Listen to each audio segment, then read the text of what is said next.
धूप से चमकते समंदर के किनारे यूकेलिप्टस के विशाल जंगल, हवा में लहराते घास के मैदान, ऑस्ट्रेलिया के इन जंगलों में दुनिया के कुछ बहुत ही शानदार और खतरनाक जानवर रहते हैं।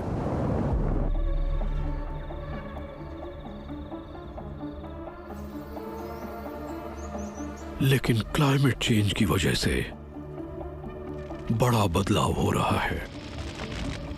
जंगलों में लग रही आग और बाढ़ें कॉन्टिनेंट पर असर डालती हैं। सदियों से कायम सिस्टम तेजी से बदल रहा है। पुराने मुखियाओं की जगह नए मुखिया उभर रहे हैं। कोस्टलाइन के हालात में बदलाव आने की वजह से उन जीवों के लिए नए मौके पैदा हो रहे हैं जो जोखिम उठा सकते हैं।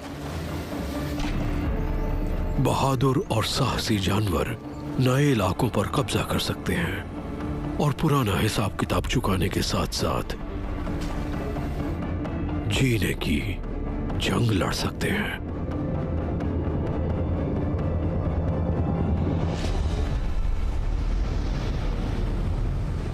ग्लैडिएटर्स।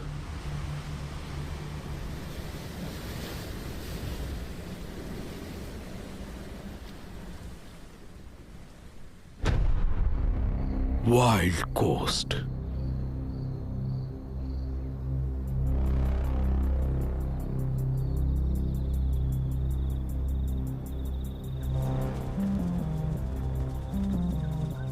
घास के तटीय मैदानों में ऑस्ट्रेलिया का एक लाजवाब जानवर आगे बढ़ रहा है।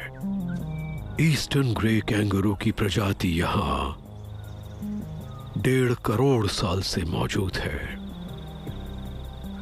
ये एक बड़ा और ताकतवर जानवर है, लेकिन इस मेल को मुश्किल वक्त का सामना करना पड़ा है। पिछले साल जंगल की आग ने इसके इलाके को तबाह कर दिया, जिसकी वजह से इसके झुंड को मजबूर होकर नए इलाके में आना पड़ा।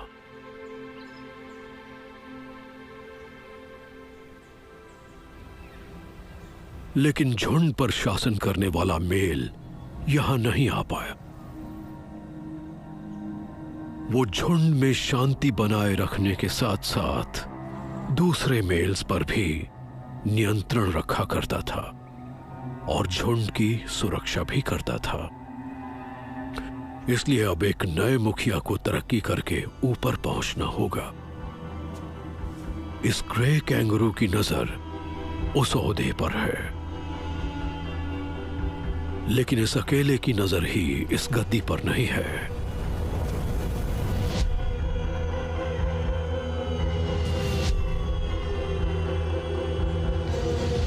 कई दूसरे मेल कैंगरू भी उस पर बैठना चाहते हैं।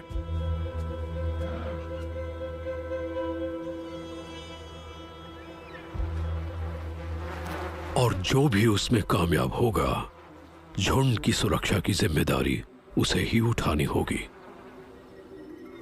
क्योंकि नए इलाके में खतरों की कोई कमी नहीं है।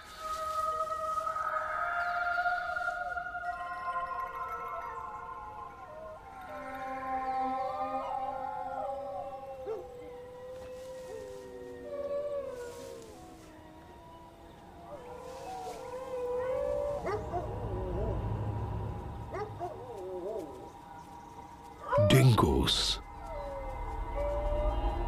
इन घास के मैदानों के खतरनाक खिलाड़ी।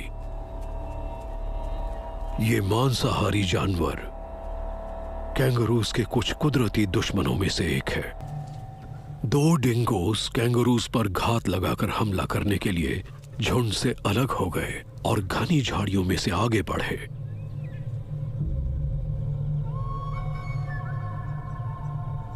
ग्रे कैंगरू की सुनने की क्षमता के कारण उसे पता लग गया।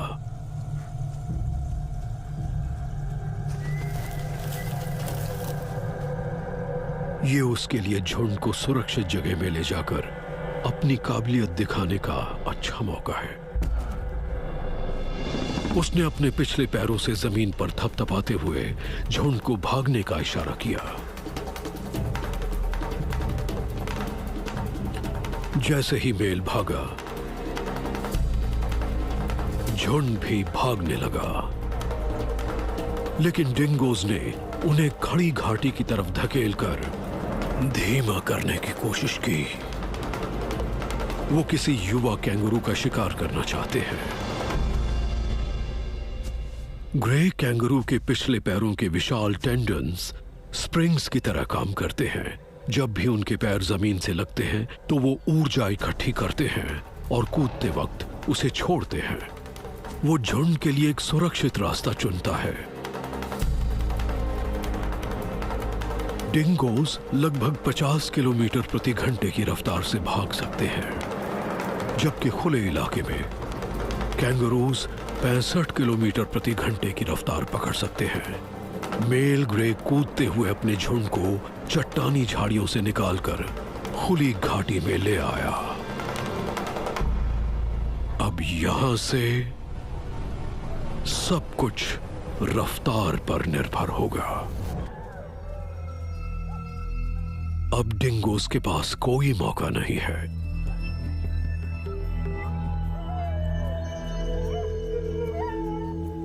मेल ग्रे ने अपने काम से दिखाया है कि उसके पास मुखिया बनने की क्षमता है, लेकिन उसकी सबसे बड़ी लड़ाई अभी बाकी है।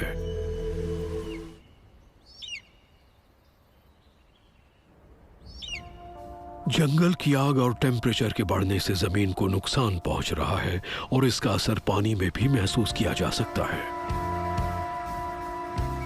गर्म होते समंदर और ज्यादा मछली पकड़ने की वजह से यहां खाना ढूंढने में मुश्किलें आ रही हैं, जिससे पानी के नीचे खाने को लेकर लड़ाइयां पहले से कहीं ज्यादा हो गई हैं।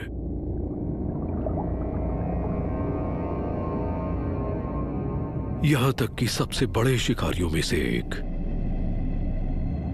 ग्रेट व्हाइट शार्क पर भी इसका बहुत बुरा असर पड़ा है। एवोल्यूशन ने इसे इतना जबरदस्त शिकारी बनाया कि इसमें लाखों सालों से कोई बदलाव नहीं आया।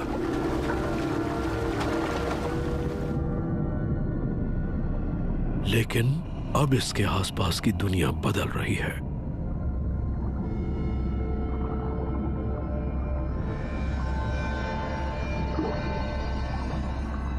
समुद्र में कम मछलियां होने की वजह से जिन सील कॉलोनीज पर यह खाने के लिए निर्भर है, उनमें कमी आई है।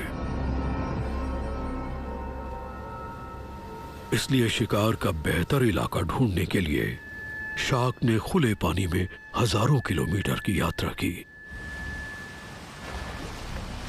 अब ये सही जगह पर है। ये ऊबड़ खाबड़ समुद्र तट का एक खुला हिस्सा है। ये इलाका है एक दूसरे बहुत ही खास शिकारी फर सील का।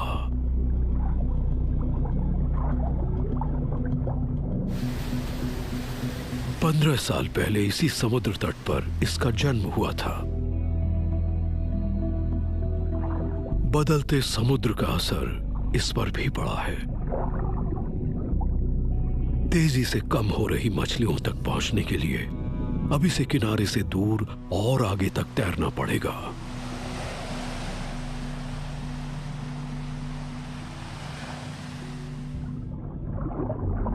किनारे के नजदीक का उथला पानी सील्स को सुरक्षा प्रदान करता है। 30 मीटर की दूरी पर एक ढलान और अंधेरे रास्तों की भूल भुलैया शुरू हो जाती है।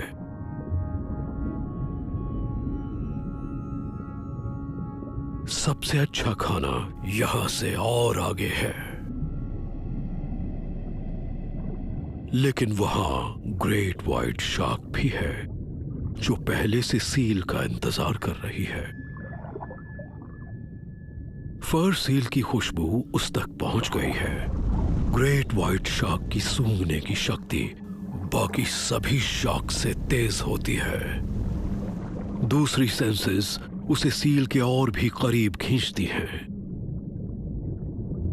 शार्क की नाक के आसपास लगे डिटेक्टर्स फर सील की मसल से निकल रही इलेक्ट्रोमैग्नेटिक करंट्स को महसूस करते हैं, और जैसे ही वो उसके और करीब पहुंचती है तो वो उसके दिल की धड़कन पर पूरा ध्यान केंद्रित कर देती है। फर सील उससे बच सकती है। किसी बिल्ली की तरह उसकी बड़ी आंखों की परतें भी कम रोशनी को रिफ्लेक्ट करके बढ़ा सकती हैं। उसके वर्टेब्रे के बीच के जोड़ लचीले होते हैं, जिनकी वजह से सील अपनी रीढ़ को मोड़कर उसी जगह से वापस मुड़ सकती है। वो अपने ताकतवर अगले फ्लिपर्स का इस्तेमाल करके शार्क से दूर उथले पानी की सुरक्षा में पहुंच गई। शायद ये मछली पकड़ने के लिए निकलने का सही समय नहीं है, लेकिन देर सवेर उसे बाहर निकलना ही होगा।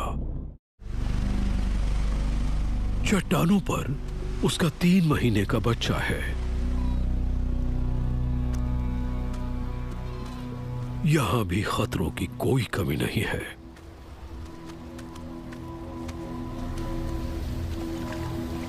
आक्रामक ब्रीडिंग मेल्स कॉलोनी के बच्चों के प्रति लापरवाह रहते हैं। ये लंबा चौड़ा मेल सील के बच्चे को आसानी से कुचल सकता है।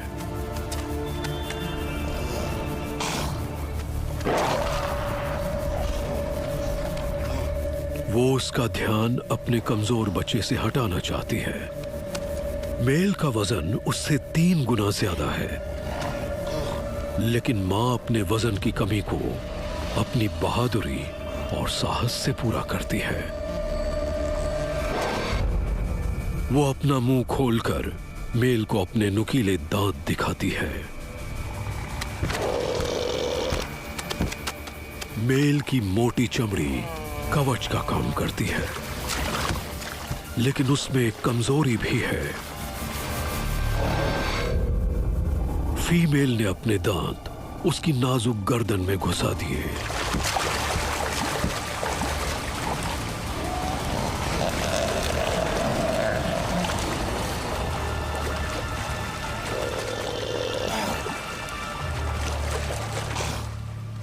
इस वार का उस पर असर हुआ और वो भाग गया।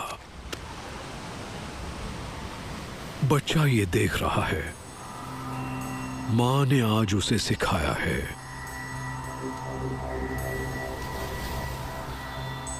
बड़ा होने का मतलब हमेशा विजेता होना नहीं होता।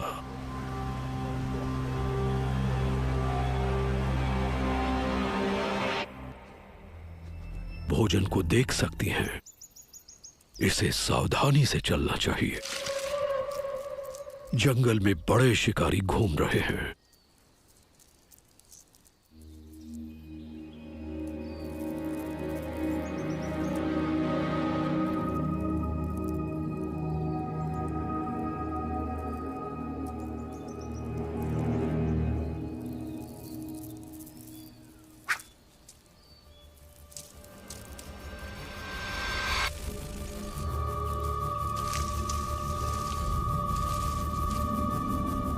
चींटी के जबड़े बहुत जल्द एक्टिव होते हैं।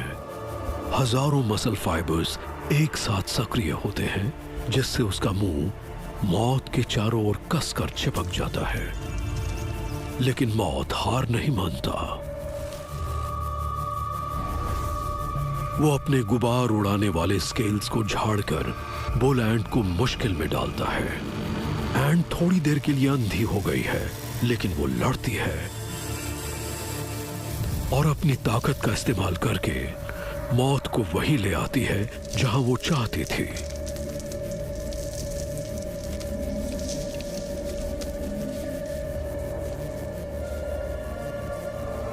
फिर वो अपने सुई की तरह नुकीले डंक से जहर का घातक वार करती है।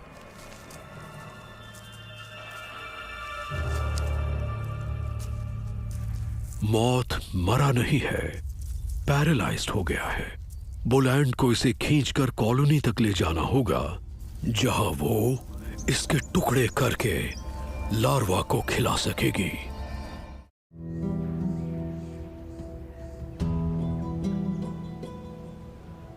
झुंड के अंदर मेल ग्रे का कद बढ़ रहा है।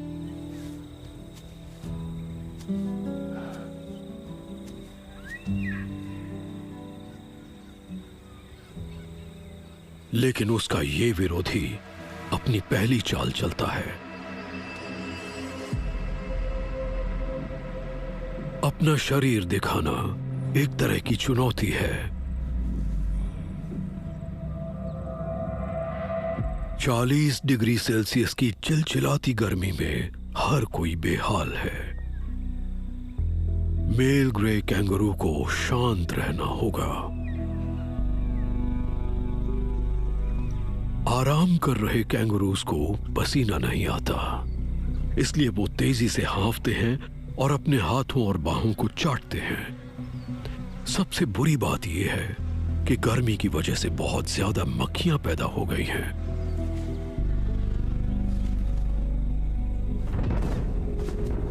झुंड में दरारें दिखने लगी हैं।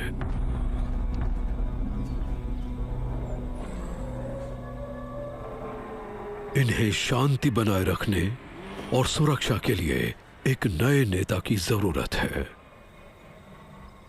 यहां तक कि युवा भी अपनी ताकत दिखा रहे हैं। अभी ने मां के पाउच से निकले ज्यादा समय नहीं हुआ, लेकिन पहले ही ये अपनी ताकत किसी पर भी आजमाने के लिए बहुत उतावले हैं। पहले एक किक, फिर एक मुक्का। अगर आपका विरोधी भाग गया तो जीत आपकी। इस तरह की हाथापाई सिर्फ खेल की लड़ाई है, अपने मुक्केबाजी के हुनर को बेहतर करने और अपनी मसल्स को बनाने का एक तरीका है। इन युवा कैंगरूज में मुखिया बनने की काबिलियत नहीं है, लेकिन ग्रे में झुंड के नेता की खासियतें मौजूद हैं। वो बड़ा है, उसकी मसल्स मजबूत हैं और उसमें बहुत सारे गुण भी हैं। उसका वजन 70 किलोग्राम है और उसमें आधा वजन उसके मसल्स का है। वो लगभग 2.5 मीटर लंबा है, लेकिन विरोधी का कद भी कम नहीं। ग्रे अपने दबदबे को बनाए रखने की कोशिश में हल्की सी आवाज निकालता है। जवाब में विरोधी अपने शरीर का लचीलापन दिखाता है और ग्रे को डराने की कोशिश करता है। यह साफ है कि अगर ग्रे को मुखिया बनना है तो उसे इस चुनौती देने वाले के साथ मुकाबला करना होगा। यह मुकाबला कोई खेल नहीं होगा।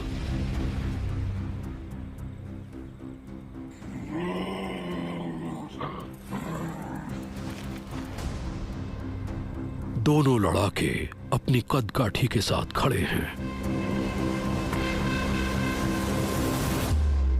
बाएं कोने में खड़ा ग्रे अपने विरोधी को नीचा दिखाने के लिए उसे घूरता है, लेकिन विरोधी आंखें मिलाकर उसे डराने की कोशिश करता है। कोई भी पीछे हटने को तैयार नहीं है।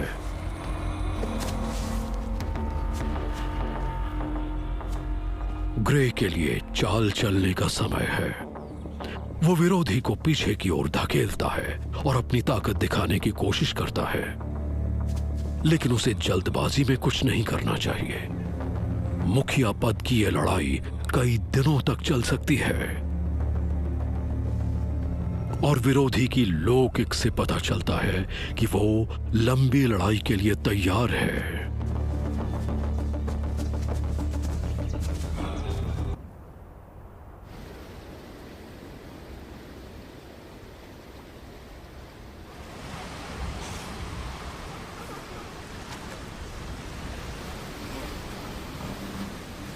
जमीन पर सुरक्षित रहकर फर सील शुरुआती 4 महीनों से अपने बच्चों का पालन पोषण कर रही है।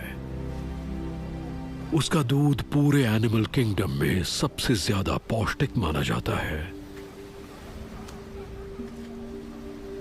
लेकिन इसे पैदा करते रहने के लिए फर सील को खाने की जरूरत है।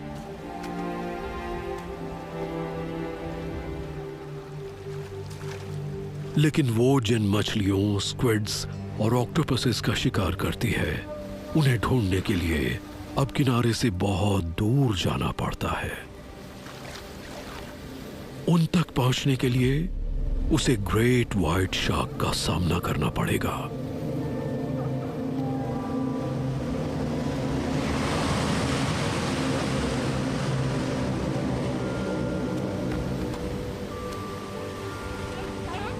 जमीन पर फर सील सुस्त और आलसी लगती है,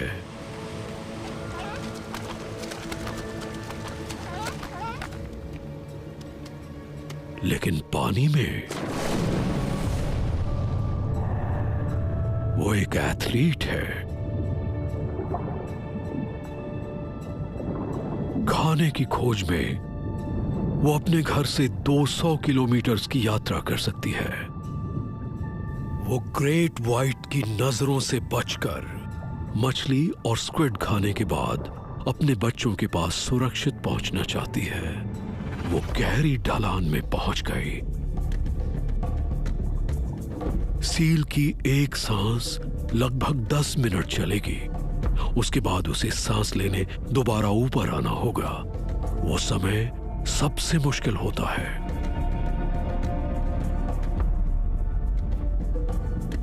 समुद्री घास ग्रेट व्हाइट को छिपने में मदद करती है। उसका ऊपरी काला शरीर गहराई के साथ मिक्स हो जाता है, जिसकी वजह से उसे ऊपर से देखना मुश्किल है। इसलिए ग्रेट व्हाइट शार्क लापरवाह फर सील को ढूंढकर नीचे से हमला करना चाहती है। फर सील समुद्र तल के करीब रहती है। उसने समुद्री घास में मौजूद हर चट्टान और रास्ते को याद कर लिया है। ये एक अंदर लगे जीपीएस की तरह है, जिससे उसे सुरक्षित रास्ता ढूंढने में मदद मिलती है। वो पहली मुश्किल पार कर चुकी है, लेकिन अपने बच्चे के पास वापस पहुंचने के लिए उसे दूसरी बार शार्क के आगे से निकलना होगा। वो ऊपर आकर सांस लेती है।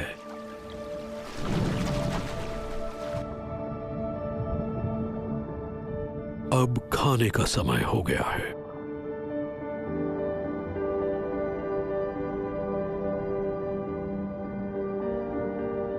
उसे गहरे पानी में मछलियों के एक विशाल झुंड का पता लगा। फर सील के मोटे विस्कर मूवमेंट के प्रति बहुत सेंसिटिव होते हैं और इनका इस्तेमाल करके वो किसी भी मछली पर सटीक हमला करके उसे मार सकती है।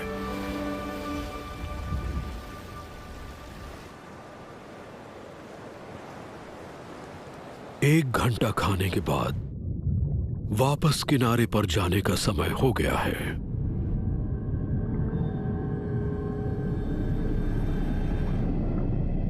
लेकिन ग्रेट व्हाइट शार्क अलर्ट है और इस बार उसने फर सील के इरादे को भांप लिया है।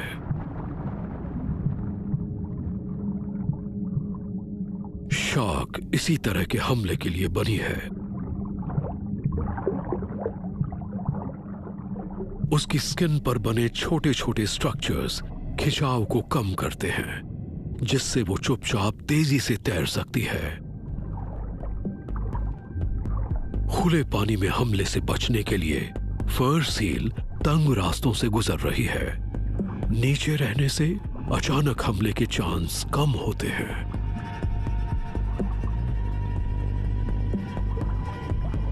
लेकिन उसकी सांस खत्म हो रही है।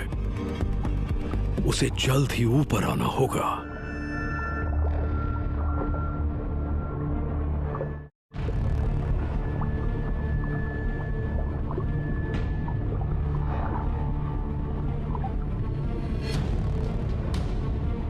ग्रेट व्हाइट ने उसे नीचे से देख लिया। उसकी रफ्तार पकड़ने से प्रेशर वेव पैदा हुई। फर सील ने प्रेशर वेव को महसूस किया और आड़ा तिरछा तैरते हुए शार्क के जबड़े से कुछ सेंटीमीटर से बच गई।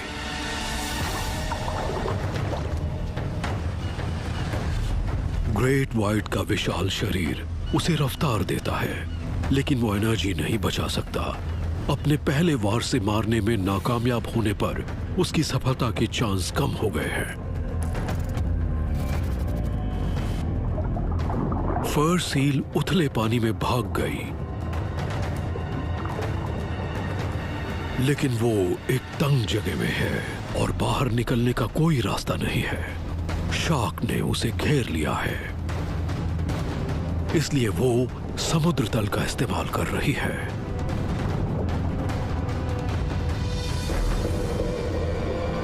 वो चट्टानों के करीब है। ग्रेट व्हाइट उसे देख सकती है, लेकिन वो तल से इतने करीब है कि शार्क वहां नहीं जा सकती। अगर वो पहुंच से दूर रही तो वो शार्क को थका देगी और वो हार मानने के लिए मजबूर हो जाएगी।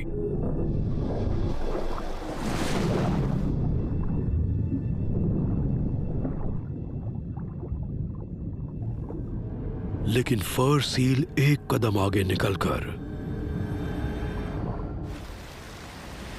ग्रेट व्हाइट के इर्द गिर्द चक्कर लगाते हुए उसकी नजरों से बची रही।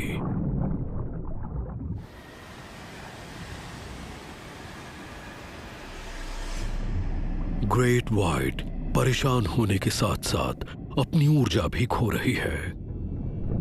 इससे फर सील को उथले इलाके से निकलकर सुरक्षित जगह पर जाने का मौका मिल गया।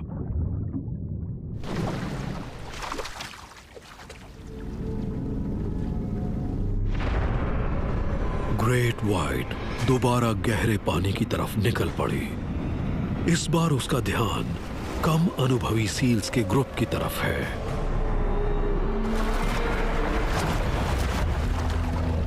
चार ताकतवर मसल्स उसके जबड़े को बंद करने का काम करते हैं और शार्क के 50 नुकीले दांत सील के शरीर में छेद कर देते हैं।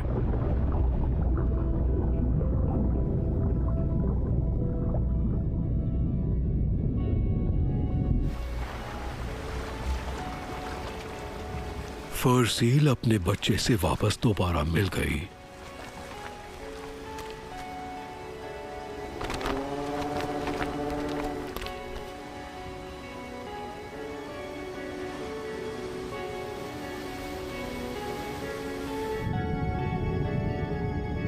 ग्रेट व्हाइट ने भले ही कॉलोनी की आबादी में एक की कमी कर दी, लेकिन फर सील ने दिखाया कि बड़े और ताकतवर दुश्मन को हराया जा सकता है। और अपने बच्चे को पौष्टिक खाना देकर फर सील ये साबित कर रही है कि उसकी ये कॉलोनी इस तट पर फलती फूलती और बढ़ती रहेगी।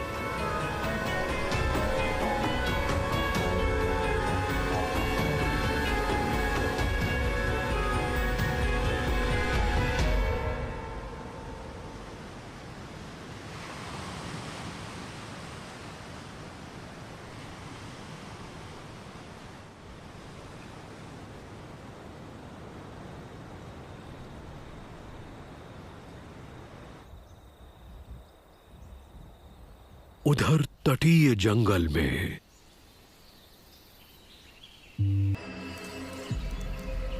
बोलैंड अपनी कॉलोनी के बच्चों के लिए खाना इकट्ठा करने बाहर निकलती है। रेड बैक स्पाइडर ऐसी जगह छिपी है जहां अक्सर खाना मिलता है।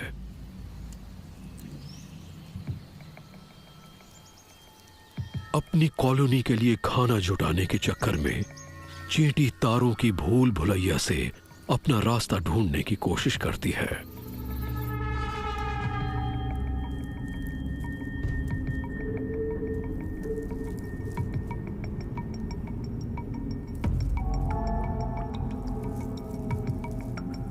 जाल इलास्टिक की तरह काम करता है।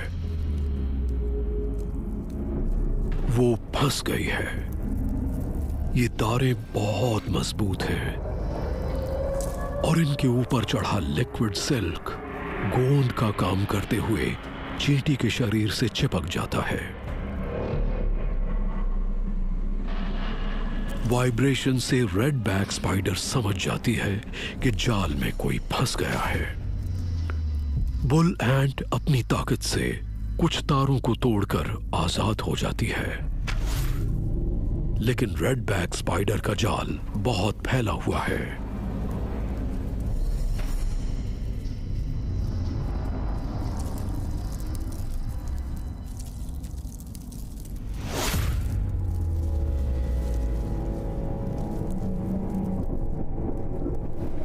रेड बैक स्पाइडर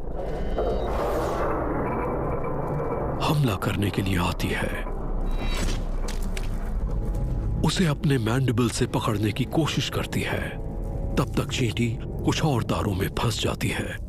वो अपने पिछले पंजों से तार तोड़ने की कोशिश करती है। वो पूरी तरह जकड़ी हुई है। रेड बैक फुर्ती से उसकी तरफ बढ़ती है। चींटी के लिए उसे पकड़ने का अच्छा मौका है।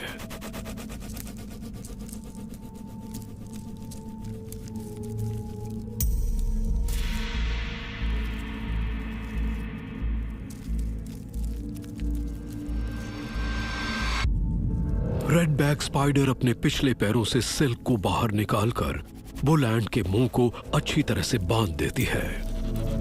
हर एक नई सिल्क लाइन बुल एंट के मैंडिबल्स पर कस के लिपट जाती है, जिससे उसका पहला हथियार नकारा हो गया।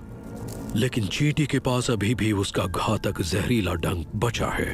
वो रेड बैक स्पाइडर तक पहुंचने की कोशिश में अपनी पीठ मोड़ती है। अगर चींटी स्पाइडर के करीब पहुंच जाए तो वो मधुमक्खी से 6 गुना ज्यादा जहर उसमें इंजेक्ट कर सकती है, लेकिन सिर्फ तभी अगर वो उसके करीब पहुंच पाए। लेकिन वो थक रही है।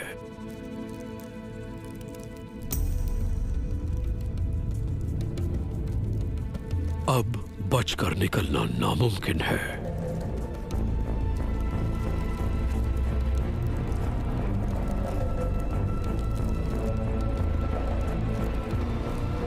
बुल एंट उसे घातक डंक मारने की अपनी आखिरी कोशिश करती है।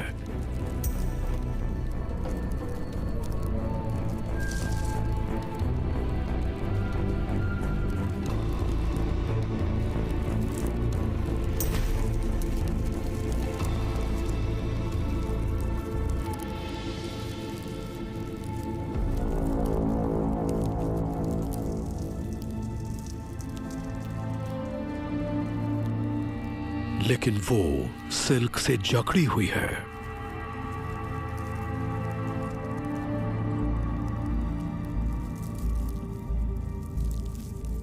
रेड बैक स्पाइडर बुल एंट का काम तमाम करने के लिए उसके करीब आती है।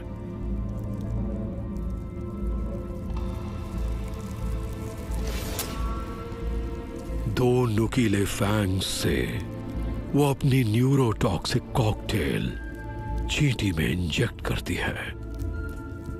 उस पर जहर का असर बहुत जल्द होता है।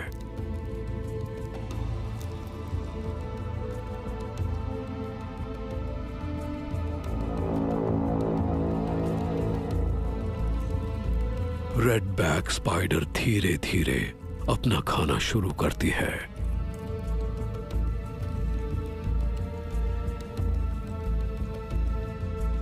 ये खाना इसका इनाम है जो आने वाले हफ्तों में इसे जिंदा रखेगा। जैसे जैसे दक्षिणी तट का मौसम बदलता रहेगा, रेड बैक स्पाइडर की प्रजाति यहां तेजी से फलती फूलती रहेगी।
क्योंकि इस जंग में जीतने वाले को मिलेगा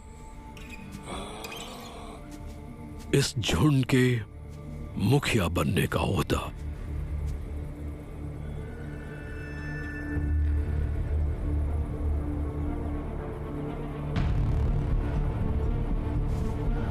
ग्रे कैंगरू का विरोधी पहले आगे बढ़ता है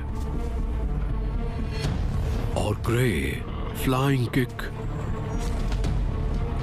और मुक्कों के ताकतवर और नुकीले होते हैं, और अगर उनका सीधा वार आंखों पर पड़ जाए तो विरोधी अंधा हो सकता है।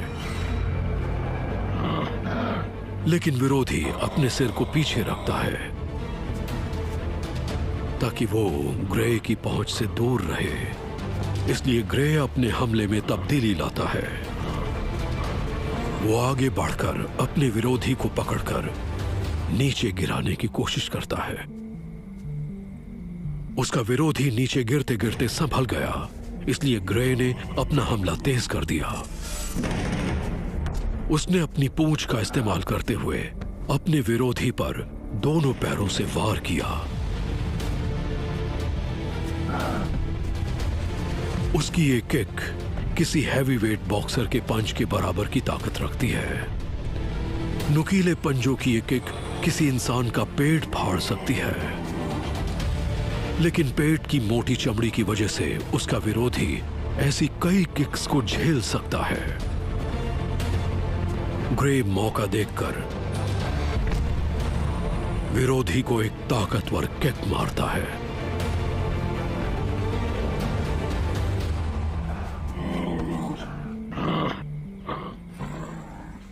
विरोधी वार नहीं सह पाया। ग्रे जो कि लेफ्ट की तरफ है, उसका पलड़ा भारी है, पर उसे दबाव बनाए रखना होगा। अब ये दुश्मन को थकाने की लड़ाई है, नतीजा ज्यादा दूर नहीं है। ग्रे के विरोधी पर किक का असर हो गया है और वो थका हुआ है, लेकिन फिर भी वो पीछे नहीं हटेगा। इसलिए ग्रे आखिरी वार के लिए आगे बढ़ा। ये वार उसके विरोधी के लिए काफी है।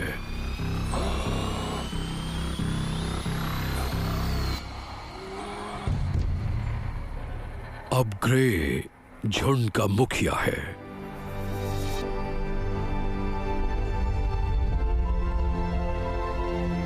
विरोधी को अब यह फैसला करना होगा कि वो निचले ओहदे के मेल की तरह झुंड में रहे या झुंड को छोड़कर कहीं और चला जाए।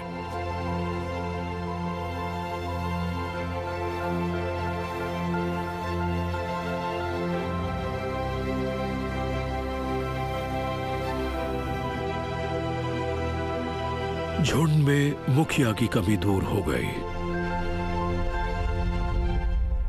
ग्रे के मुखिया बनने से झुंड में सुरक्षा और अनुशासन वापस आ सकता है।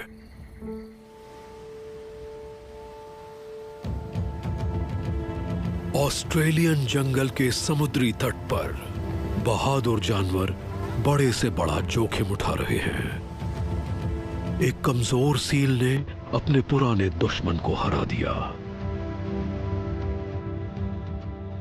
एक चैंपियन बॉक्सर झुंड का मुखिया बना और रेड बैक स्पाइडर ने अपने सब्र से जीत हासिल की। मुश्किल हालात और भूख यहां रहने वाले सभी जीवों को चुनौती देते रहेंगे, लेकिन उन्होंने अपने आप को साबित करके दिखाया है